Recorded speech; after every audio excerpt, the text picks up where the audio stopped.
Have you seen our clock? Oh mate, look at that! Brian James, baby. It's like beep.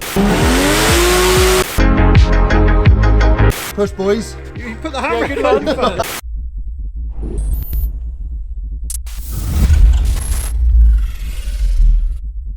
Good morning, you absolutely beautiful subscribers. Welcome back to another cheeky little monkey episode. I am currently off up to the farm, following on from the vlog a few days ago. Scouts has very kindly been storing my Jzx for a few days while we wait to take it down to Fensport. I have massive news to announce today. My first ever hoodie has been put up on the website as a pre-release. I'm actually giving away a signed monkey sticker, 2 micro monkeys and a personal note signed by me with every hoodie order. I quite literally spent 6 months going through about 25 different hoodies. The first hoodie I've released is a classic, so it's quite a nice simple jumper. It's got an embroidered Monky London front logo with 10,000 stitches, so it's super detailed. It's got a cheeky little side logo, the little proper legit logo with the British flags, and it's got Monky London sewing labelling as well. Coupled to the fact that the hoodies are literally sick, I think you guys are going to absolutely love them. The pre-release is running until the 23rd of March, and then it will be over. We'll get the hoodies in, send them all out, do all your notes, send all your freebies, and yeah, you can look like a Don.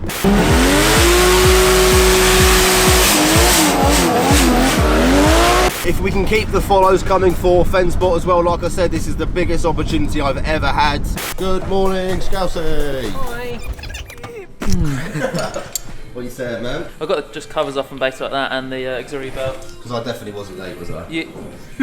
Have you seen our clock? Oh mate, look at that! Proper monkey clock. Got one of your. Have you noticed what it says? I'm fucking late. That's actually a really good idea, man. Yeah. Well, it was Scous's idea, so I won't take the credit there. But yeah. I think we got an idea there, Scous. Monky London clocks. Where's he gone? There he is. I want percentage. You see the here first. It looks really good, man. Well done. How complicated are Scooby cambelts? Not really that complicated at all, actually. Once you've got all the covers out of the way and you've removed the radiator pack, it's just a case of timing it all up, making sure none of the marks move, and just replacing the belt. It's, easier than spark plugs? Yeah, yeah, a lot. And why are spark plugs so hard on these cars? Because the chassis legs get in the way. That's your crank pulley, that's your cam belt there, and there's 2 cam belt covers which you remove either side. Pulley off, which should be a bit of a task in itself, and then we can get the remaining covers off and lock it up and take the belt off. They're quite cool, these Scoobies, because as much as the plugs are really difficult, all the cam belts all at the front is quite simple to get to. It's really easy. You can see here how much space you've got once the radiator is out of the way. I'm just going to quickly put my foot on the brakes so that Luke can undo the crank pulley. Nice and modern, this later one. Quite cool down here. You've got the little icy water spray, which literally just sprays a bit of water onto the intercooler. Nice little digital climate control, little Bluetooth parrot system. You've got your centre diff controls down here. Blue STI seats as well, same with the interior. Classic spoiler out the back. Who remembers the tapes? All good? Sweet. Let me know in the comment sections, we got any Subaru fans in the house? I'm a bit of a Scooby fan. I prefer the classics, but I do like these newer shapes as well. Pretty sizable brakes on these Scoobies as well. I believe they're a 4-pot front caliper. On the back, same sort of thing. I believe it's a 2-pot. Cheeky little titanium finish on the exhaust. Quick little look underneath. Cheeky little roof spoiler as well. I'm not sure if they're standard on these ones, but they do look pretty cool. Lots of leg room in the back if you've got a couple of nice blondes that you need to transport around. I should say brunettes really. Mr. Lou's just removed the top mounted intercooler so we can get to the back of the flywheel because we couldn't quite get enough force on the crank pulley. Pretty much the same principle as a front mount. Obviously the front mount is generally a little bit bigger. It sits up the front and all the pipe work kind of leads back up to it. Really it depends what kind of power you're looking for. You might get to a point with a top mount where you literally can't get enough cool air into the engine, so you need to convert to a front mount where there's a lot more cool air. If you guys look here, this is the turbo, that is the throttle body, literally the top mount sits there and it's got a very short path until it gets to the throttle body. Exactly why you see these massive bonnet vents on a lot of these turbo cars, it's literally because they've got an intercooler at the top and that's how they draw their cold air feed in. HKS SQV is like beep. Very synonymous dump valve. Let us know in the comment section, do the WRXs come with a normal coloured intake manifold or do they come with a red one? Let us know. One crank pulley undone. We didn't just need scouts for that, did we? Using Lou's pure strength, Definitely wasn't Scouser's muscles. No.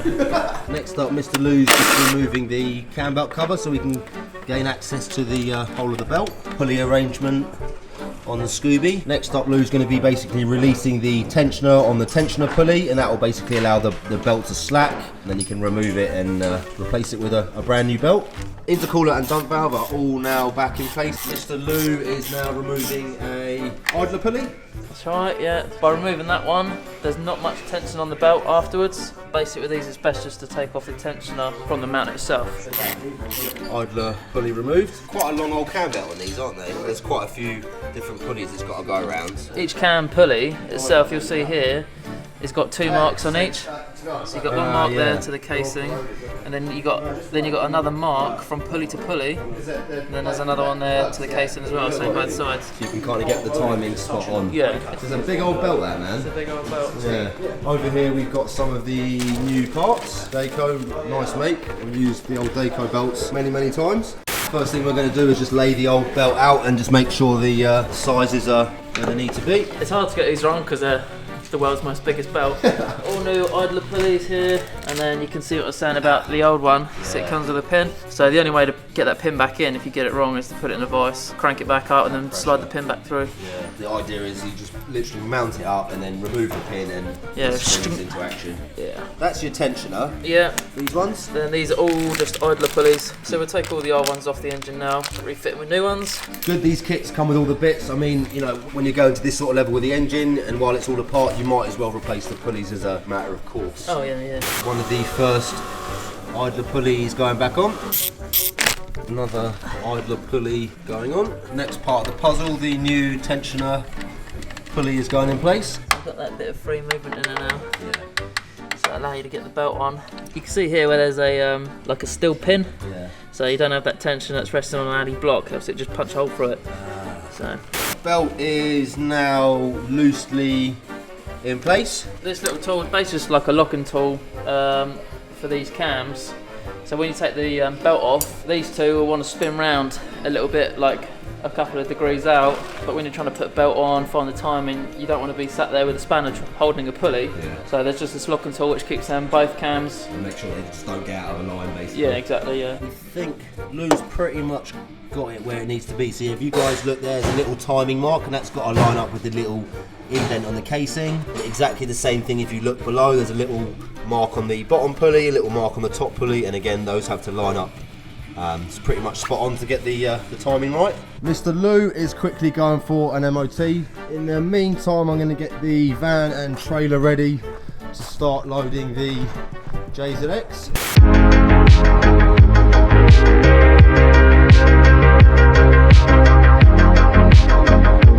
Brian James, baby. Trailer is now ready for said Jzx. Just got to make sure all the straps are out of the way. We shouldn't actually need the winch because we've actually got a little bit of a hill, a small hill, so we should be able to just kind of push her in. Pretty good idea on the old BJT. You've got the sky roof, which kind of lets the light come into the trailer. Obviously, once you've got your headlights on, you can turn all your LED lights on. Lewis is back from the mops. We've got the exciting time coming up with the grenade pin pull. Alright, so that is the cam belt all in place. As you guys can see down here, all the timing marks are all lined up, including the bottom one down there. What do you charge for that, Scouse, roughly, just so the audience knows if they want to bring their Scooby here? Like 210 plus parts. So it depends what parts, because I've had some, like I've done HKS belts, cost a bit more, or just genuine Subaru ones, aftermarket, you know, there's so many variables of what you want. Maybe like 250, 300 quid depending on the parts used. Yeah, about that, yeah. If you guys want to get your Subaru looked after, you know where to come. Push, boys. You put the handbrake on first. Right, there we go. Right, I'm Jzx. En route to the trailer. Absolute legends, those lads. She is a bit messy inside. Look at that. Lovely bit of cage laser. Don't forget, I'm now also running a 10% discount code with all cage laser products, so I'll chuck the website out down here. Code is Monky London, just like the one for OP Oils. If you guys want to save 10% on some of the UK's sickest fabrication work, feel free to give them a shout. Pimp looking car. It really does have a lot of presence, this thing. I suppose you guys haven't really kind of seen underneath the car, have you? There's quite a lot of IKEA formula stuff which you guys can see down there. All all the gold arms, Cusco rear anti-roll bar. You've got different subframe mounts, different diff mounts. Quite a few bits on this. In all honesty, I still can't quite believe that I've actually managed to find a sponsor like Fensport. I know a lot of you guys would have seen the old video and realised that I was quite a big fan of them back when I was a kid, and to be kind of working with them now is literally next level.